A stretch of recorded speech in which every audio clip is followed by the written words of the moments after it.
조갑제 TV 시청자 여러분 안녕하십니까? 7월 23일 오후 5시입니다. 저는 일본을 많이 여행하는 편입니다. 일본에 47개 도 부현이 있는데 40개 이상을 갔습니다. 일본 사람 만나서 자랑을 합니다. 그러면 깜짝 놀랍니다. 일본에 왜 이렇게 자주 가느냐? 첫째 가깝기 때문이고, 요사이는 물가가 싸고 음식값도 싸고 맛있고, 그리고 사람들은 친절하고 깨끗하고 정직하고, 그리고 무엇보다도 한자가 있으니까 서로 통하고, 그래도 정서적으로 가장 한국인과 닮았으니까 일본에 가면은 편안해집니다. 어떤 다른 나라보다도 일본에 가면 편안해집니다. 그 증거가 일본에 가는 한국 사람들의 숫자가 지금 폭발적으로 늘고 있습니다. 작년에 700만을 돌파했는데 올해는 거의 800만이 되지 않을까 싶습니다. 일본에 중국 관광객이 많이 온다고 그러는데 중국 관광객 숫자와 한국 관광객 숫자가 비슷합니다. 그런데 또 희한한 것은 한국에 오는 일본인 숫자는 한때는 줄었다가 뭐 별로 늘지 않는 답보 상태입니다. 한 200만에서 300만 가까이 됩니다. 이것은 아주 예민하게 봐야 되는데, 일본에서 있었던 최근 한 7, 8년 동안의 반한 감정 또는 혐한 감정이 일본의 일반인들까지 퍼져 있다는 사실입니다. 그러나 한국에서는 일본에 대해서 상당히 감정적으로 비난하는 이야기는 많은데, 하는 행동을 보면 일본을 좋아한다는 이야기죠. 어느 나라보다도 이중적입니다. 말로는 일본을 욕하면서 또 일본을 좋아하는 행동을 바로 일본 여행으로 표시하고 있습니다. 뭐 어쨌든 좋습니다. 일본을 제대로 보는 것은 아주 우리의 도움이 됩니다. 어느 나라를 정확하게 보는 것. 국제관계 이야기할 때 뭐 한미동맹, 중국과의 관계 이야기하지만 저는 제일 중요한 것이 한일관계라고 생각하는 사람입니다. 한일관계가 안정되어 있으면 한미관계, 한중관계도 잘 풀어갈 수가 있습니다.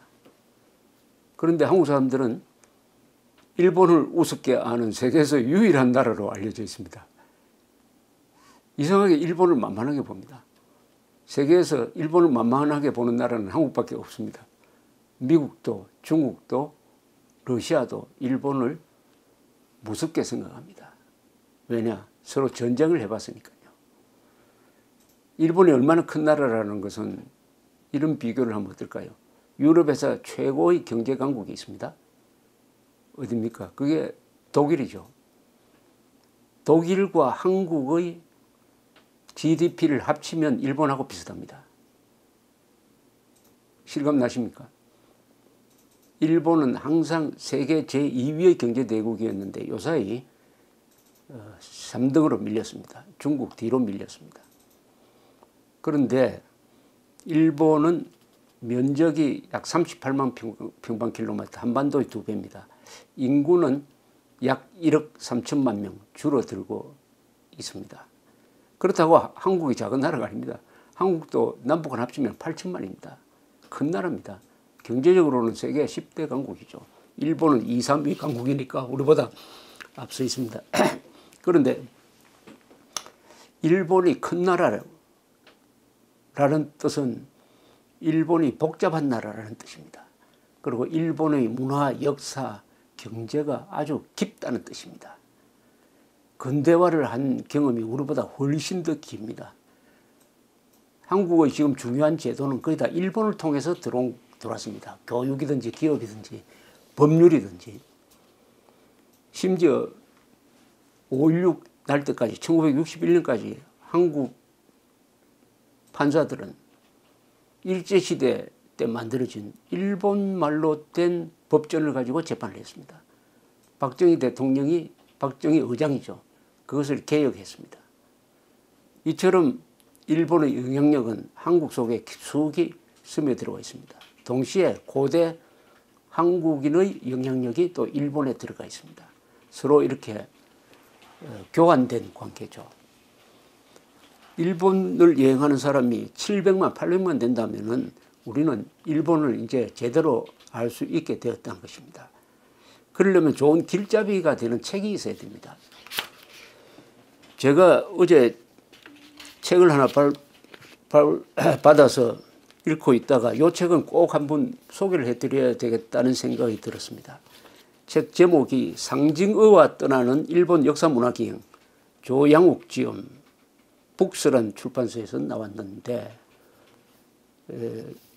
Japan Keywords 99 이렇게 적혀 있습니다. 아주 간편합니다. 15,000원짜리인데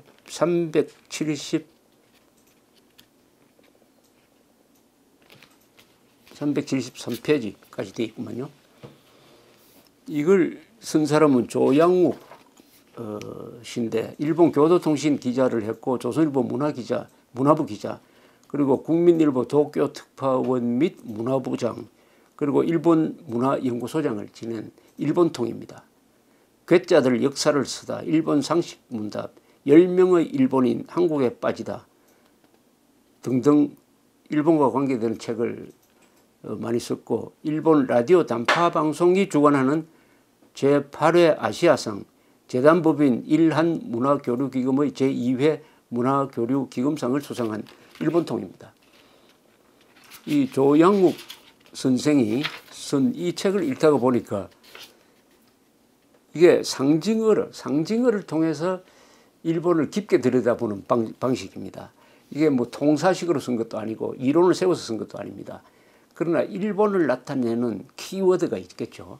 그 키워드를 설명하는데 그걸 읽어보면은 아 이게 일본이구나 하는 것을 알게 되는 그런 키워드 99개를 역사, 전통, 풍습, 정치, 경제, 사회, 문화생활, 스포츠 등등으로 나누어서 한 두세 페이지로 이렇게 간략하게 설명한 것인데 저는 일본에 갈 때 꼭 이 책을 들고 가야 되겠다는 생각이 듭니다. 이 책을 들고 가서 하나씩 펼쳐보면은 일본 공부, 일본 여행을 재미있게 할 수 있겠구나 하는 생각이 들어요. 우선 키워드를 제가 한번 소개를 해드리겠습니다. 맨 처음 나오는 게 구로훈에, 한자로 쓰면 흑선입니다. 구로훈에가 뭐냐 하면 바로 이렇게 설명이 나옵니다. 1853년 도쿄만에 4척의 미국 함대가 등장합니다. 페리 사령관이 지휘하는. 이 배의 배수량이 3,000톤이 되고 10인치 포, 산문을 포함 모두 9문의 포가 장착된 전함이 바로 기함이었습니다. 이게 일본에 충격을 줬어요. 일본이 도쿠가와 막부의 약 250년에 걸친 평화를 누리다가 제국주의 세력이 과학기술로 무장해가지고 강력한 해군을 앞세우면서 개항을 하라라고 압박한 그때 그 배를 구로훈에 흑선이라고 불렀습니다. 이때부터 이 책이 시작되는군요. 그 다음에 란도세루 가방이죠. 세 번째는 덴노 천황. 그 다음에 도쿄 도심 한복판에 자리한 구중궁궐 고쿄 한자로는 황거 후지산 기미가요 일본의 국가.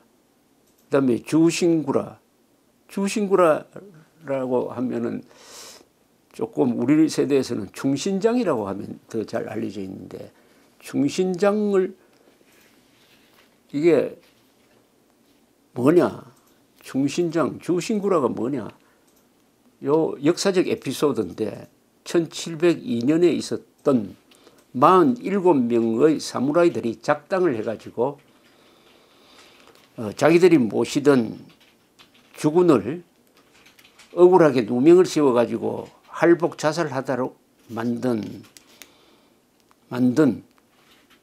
사람 아이치현의 미가와 국의 고관이었던 영주 기라 요시나가 자택으로 쳐들어가가지고 그걸 또 눈 오는 에토에 있었습니다. 에토에 눈이 오고 있었는데 이 기라 요시나가의 목을 빼고 그리고 할복 자결했던 아사노 영주의 무덤에 가서 신고를 하고 그 다음에 막부의 처분을 기다리는데 막부에서는 무사로서 할 일을 했다라고 동정론이 있는가 하면은 이걸 허용하면 안 된다 해서 결국 47명을 다 할복 자살하도록 합니다.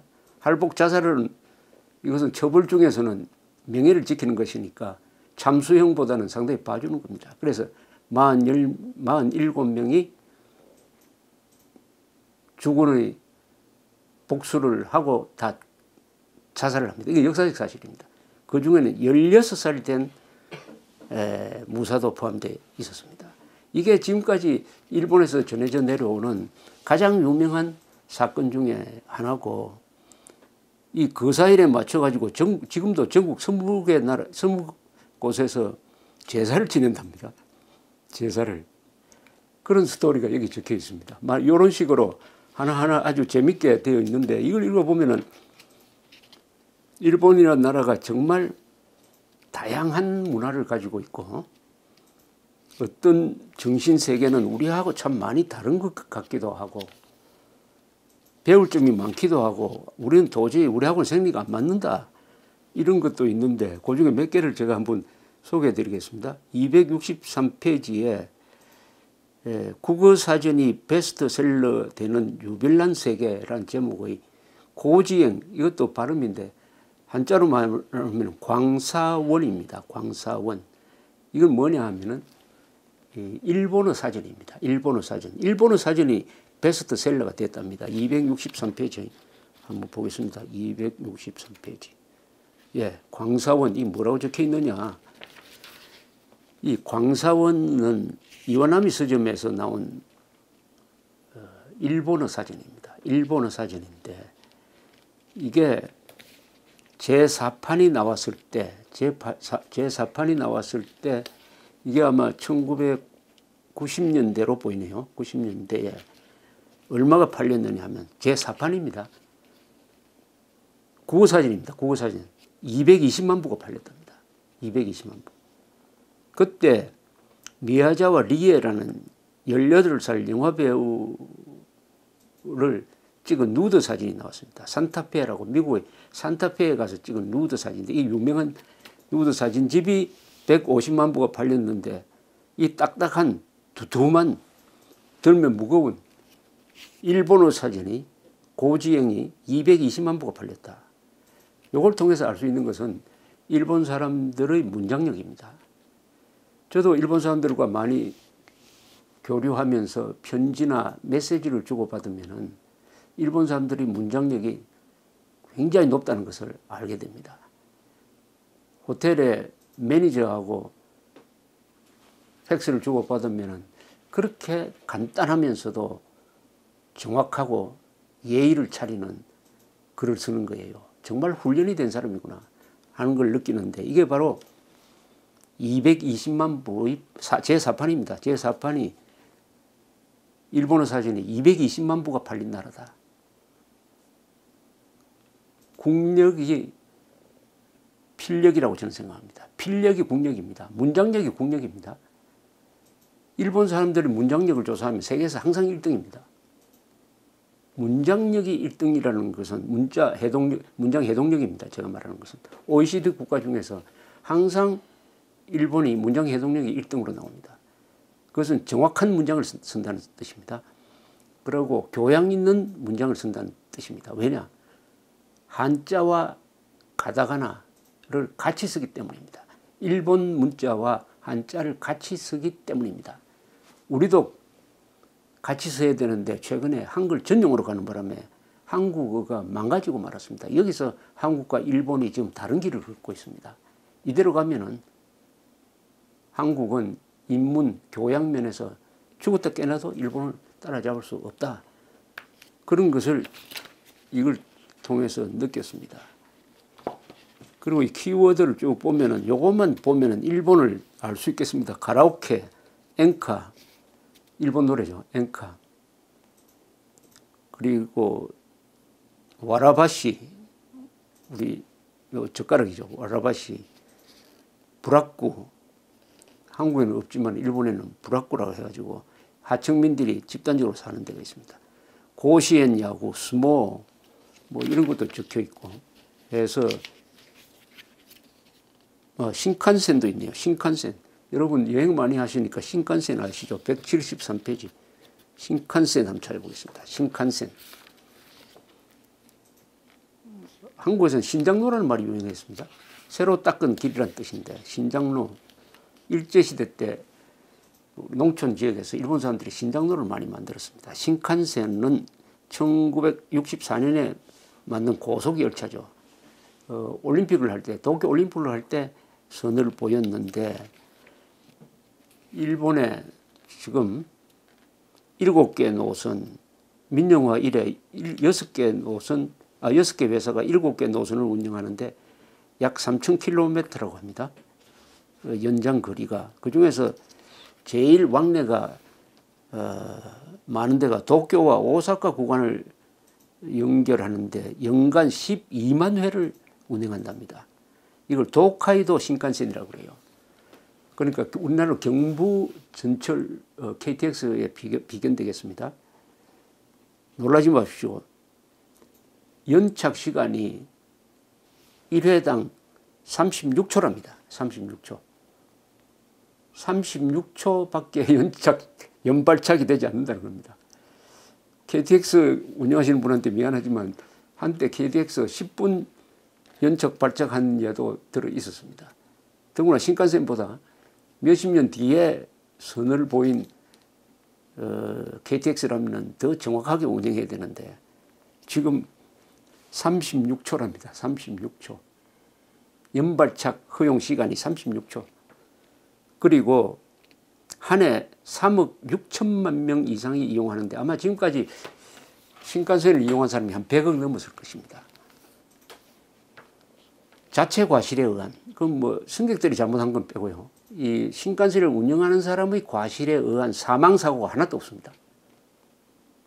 얼마나 안전합니까? 100억 명이 연인으로 이용했는데 사망자가 한 사람도 없다.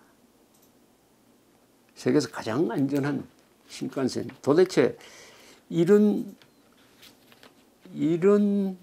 시스템을 운영하는 일본 사람들은 어떤 사람이냐? 참 연구 대상입니다. 그런 것은 보지 않고 일본 사람이 우리보다 체구가 적다든지 참 말을 좀 얌전하게 하고 하니까 만만하게 보고 한국 사람들은 일본 사람을 우습게 본다. 그래서 세계에서 일본을 우습게 보는 유일한 나라의 호칭을 듣고 있습니다. 막 그만큼 자신감을 가지면 괜찮죠. 우습게 볼 만한 우리 국력을 가지면 됩니다. 그렇기 위해서는 이 책을 꼭 한번 권합니다. 상징어와 떠나는 일본 역사 문화기행. 이걸 읽어보면은 뭐 남한테 가서 일본에 대해서 좀 아는 체 할 수가 있습니다. 여기 하나 문화적인 걸 하나 소개한다면은 일본에 갈 때 이 박물관이나 미술관에 가면 독특한 일본 풍습 그림, 풍속 그림, 또 일본의 자연을 그린 독특한 그림이 있습니다. 그것을 우키요에라고 그래요. 우키요에. 부세회는 한자로 쓰면 부세회고 일본말로 읽으면 우키요에인데 이 우키요에가 이게 유럽에 전해졌습니다. 이 주로 판화로 뭐 찍어내는 그림이기도 하고 직접 이렇게 육필로 그린 그림인데 그 구도가 아주 단출하면서도 그림 그리는 방식이 19세기에 유럽에 전해지면서 특히 프랑스의 화가들에게 충격을 줬습니다. 어떻게 전해졌느냐 하면은 그때 유럽에 일본 도자기를 많이 수출하게 됐습니다. 일본의 도자기 산업을 발전시킨 사람은 한국 사람이죠. 이삼평. 임진왜란 때 붙들려 가서 규슈에서 이분이 좋은 흙을 발견해 가지고 도자기를 만들기 시작했습니다. 이게 유럽으로 수출됩니다. 유럽으로 수출되는데 이 도자기 포장지로 이 우키요에의 그림 종이를 샀다 그래요. 그런데 이 미술적 감각이 좋은 프랑스 사람들이 그 포장지로 사용된 우키요에의 그림을 보니까 거기에 빠져들었습니다. 그래서 프랑스의 화가들이 그것을 연구하기 시작을 했어요. 그 중에 한 분이 누구냐면 바로 고호입니다. 고호. 고호뿐만 아니라 모네, 드가 이런 사람들이 이 우키요에의 화법을 많이 참고를 했다고 합니다. 그래서 그 비슷한 시기에 프랑스에서 인상파라는 화풍이 등장합니다. 인상파, 모네의 일출 그림으로부터 시작된 이 인상파가 생기게 된 것은 우키요에의 영향이다. 우키요에의 영향이다. 이렇게 보는 사람들이 들어 있습니다. 근데 여기 조양욱 씨가 이렇게 써놨네요. 이 고호를 이야기를 했습니다. 고호. 이 고호가 우키요에를 많이 수집을 했답니다. 고호는 가장 불행한 화가로 알려져 있지 않습니까? 그림을 1000점을 그렸는데 제대로 팔린 건 하나밖에 없다고 그래요. 그런데 지금은 고호 그림이 제일 비싸게 팔립니다. 하나가 1억 달러 이상인 게 고호 그림 중에서 3개인가 4개가 있습니다. 곳곳에 고호 그림을 모아서 전시를 하는데 그중에 제일 중요한 게 암스테르담에 있는 국립반고호 미술관입니다. 거기에 고호의 유화가 200여 점이 있는데 우키요의 그림이 한 500점이 거기에 보관되어 있답니다. 이것은 고호의 그 동생, 화상을 했던 테오 이런 분들이 아마 수집한 것 같은데 뭐 이런 내용도 여기 하여튼 적혀 있고 그 뒤에 보니까 NHK에 대해서 또 설명을 많이 했네요. NHK 일본의 공영방송의 한 표준이죠. 세계에서 공영방송이 잘 되고 있다라고 생각하면 첫째 영국의 BBC, 일본의 NHK, 미국에서는 그 정도는 아닙니다만 PBS 정도로 생각됩니다. NHK 같은 불편부당한 방송이 하나 있으면 그 나라가 안정이 됩니다. 안정이 됩니다. 한국은 거꾸로 KBS 보면은 나라가 혼란스러워요. 요새 KBS가 친정부 선동 보도를 하는 걸 보면은 정신이 헷갈립니다. 그러나 NHK 같은 차분한 방송이 하나 있으면은 국민들 마음도 차분해집니다. NHK 등장하는 그 아나운서라든지 앵커 우먼들 보면 옷이 일본 사람 평균 옷차림보다 더 낫습니다. 화려하지 않습니다. 그게 그 사람들이 무슨 옷값 아끼려고 하는 게 아니라 공영방송은 국민들을 흥분시키는 게 아니라 국민들의 마음을 안정시키는 것이다 하는 철학에서 나온 것이죠. 등등 상징어가 떠나는 일본 역사문학의 기행 조양욱 지음 이걸 들고 일본 여행을 한번 하시면은 일본을 깊게 보게 되고 일본을 더 이상 우습게 보지 않게 될 것입니다. 감사합니다.